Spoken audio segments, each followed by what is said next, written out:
নমস্কাৰ বন্ধুসকল, তোমালোকৰ আজি প্ৰথম প্ৰশ্ন হৈছে সেউজ ভূমিস্থল বুলি কোনখন ৰাজ্যক কোৱা হয়? টাইম ষ্টাৰ্ট নাও।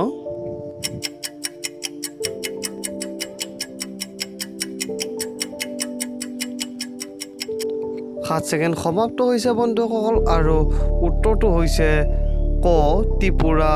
ত্ৰিপুৰাক সেউজ ভূমিস্থল বুলি কোৱা হয়। নেক্সট প্ৰশ্ন, 2 নং প্ৰশ্ন হ'ল কাহিলীপুৱাৰ উজ্জ্বলিত পৰ্বতমালা বুলি কোনখন ৰাজ্যক কোৱা হয়? টাইম ষ্টাৰ্ট নাও।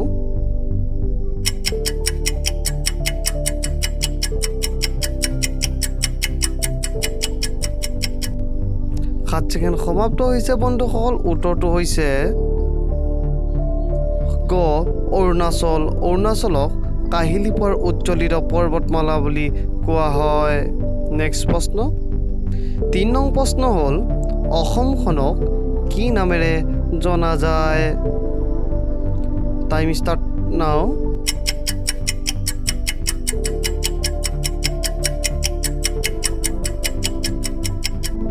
7 ছেকেণ্ড সমাপ্ত হৈছে বন্ধুসকল, উত্তৰটো হৈছে ক ৰঙা নদী আৰু নীলা পাহাৰ। ৰঙা নদী আৰু নীলা পাহাৰ বুলি অসমখনক জনা যায়। বন্ধুসকল, তোমালোকে যদি মোৰ চেনেলটো এতিয়ালৈ ছাবস্ক্ৰাইব কৰি দিয়া নাই, ছাবস্ক্ৰাইব কৰি দিয়া আৰু কাষত থকা বেল আইকনটো ক্লিক কৰি দিয়া যাতে নটিফিকেশ্যনবোৰ পাই থাকা। 4 নং প্ৰশ্ন, পূৰ্বতে নাগালেণ্ডক কি নামেৰে জনা গৈছিল? টাইম ষ্টাৰ্ট নাও।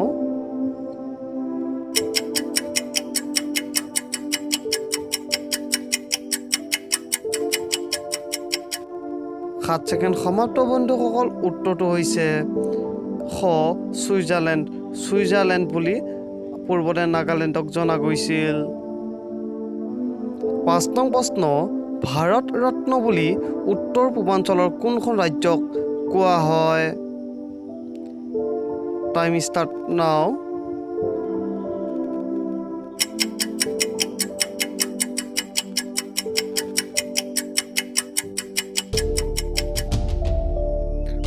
7 ছেকেণ্ড সমাপ্ত, আৰু উত্তৰটো হৈছে গ মণিপুৰ।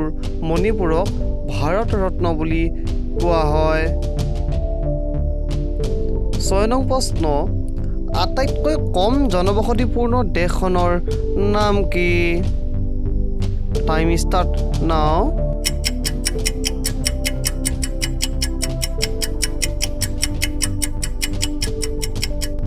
7 ছেকেণ্ড সমাপ্ত হৈছে বন্ধুসকল, আৰু উত্তৰটো হৈছে খ ভেটিকান। ভেটিকান হৈছে আটাইতকৈ কম জনবসতিপূৰ্ণ দেশ।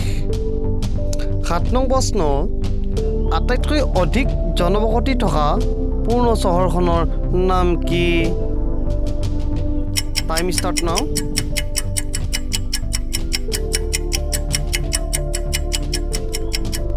7 ছেকেণ্ড সমাপ্ত হৈছে বন্ধুসকল, আৰু উত্তৰটো হৈছে ঘ টকিঅ'।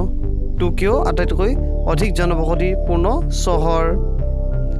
8 নং প্ৰশ্ন, আটাইতকৈ উচ্চতম চহৰখনৰ নাম কি?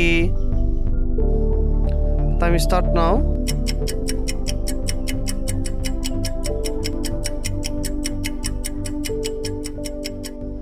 7 ছেকেণ্ড সমাপ্ত হৈছে বন্ধুসকল, উত্তৰটো হৈছে ক ৱেনচুৱান। ৱেনচুৱান চীনৰ এখন চহৰ। 9 নং প্ৰশ্ন, ডক্টৰ ভূপেন হাজৰিকাই পৰিচালনা কৰা প্ৰথম ছবিখনৰ নাম কি? টাইম ষ্টাৰ্ট নাও।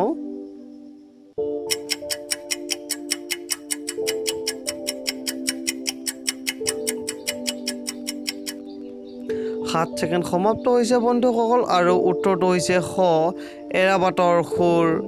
এৰাবাটৰ সুৰ ডক্টৰ ভূপেন হাজৰিকাই পৰিচালনা কৰিছিল 1956 চনত। বন্ধুসকল, মোৰ চেনেলটো ছাবস্ক্ৰাইব কৰি দিয়া আৰু কাষত থকা বেল আইকনটো ক্লিক কৰি দিয়া মোৰ ভিডিঅ'ৰ নটিফিকেশ্যনবোৰ আগতীয়াকৈ পোৱাৰ বাবে।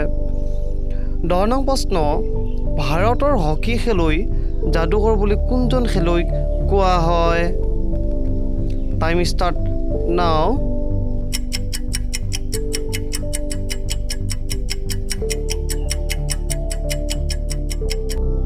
7 7 ছেকেণ্ড সমাপ্ত হৈছে বন্ধুসকল আৰু উত্তৰটো হৈছে ঘ ধ্যান চন্দক ভাৰতৰ হকী খেলুৱৈ যাদুকৰ বুলি কোৱা হয়। নেক্সট প্ৰশ্ন 11 নং প্ৰশ্ন হ'ল 2022 চনত ফিফা বিশ্বকাপ কোন ঠাইত হ'ব? টাইম ষ্টাৰ্ট নাও।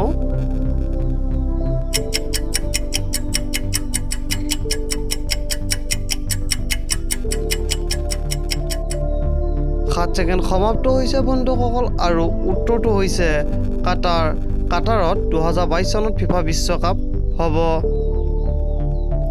12 নং প্ৰশ্ন কামাখ্যা মন্দিৰ কোনে নিৰ্মাণ কৰিছিল?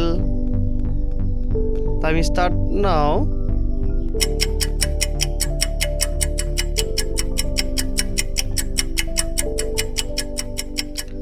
7 ছেকেণ্ড সমাপ্ত হৈছে বন্ধুসকল আৰু উত্তৰটো হৈছে গ নৰকাসুৰে কামাখ্যা মন্দিৰ নিৰ্মাণ কৰিছিল। 12 নং প্ৰশ্ন কামাখ্যা মন্দিৰ কোনে পুনৰ নিৰ্মাণ কৰিছিল? টাইম ষ্টাৰ্ট নাও।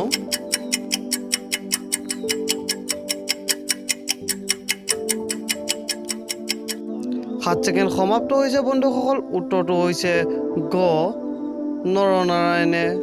নৰনাৰায়ণে কামাখ্যা মন্দিৰ পুনৰ নিৰ্মাণ কৰিছিল। এই প্ৰশ্নটো ভালদৰে তোমালোকে এবাৰ চাবা।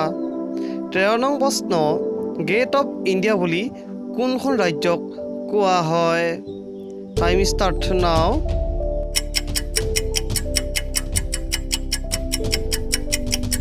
বন্ধুসকল এই প্ৰশ্নটোৰ বাবে 10 ছেকেণ্ড দিয়া হ'ব।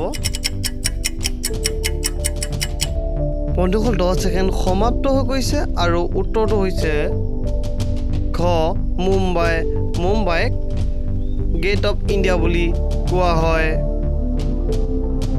বন্ধুসকল মোৰ ভিডিঅ'ৰ ন'টিফিকেশ্যনবোৰ আগতীয়াকৈ পাবলৈ সকলোৱে মোৰ চেনেলটো ছাবস্ক্ৰাইব কৰি দিয়া আৰু কাষত থকা বেল আইকনটো ক্লিক কৰি দিয়া যাতে সকলোতকৈ আগতীয়াকৈ মোৰ ন'টিফিকেশ্যনবোৰ তোমালোকে পোৱা।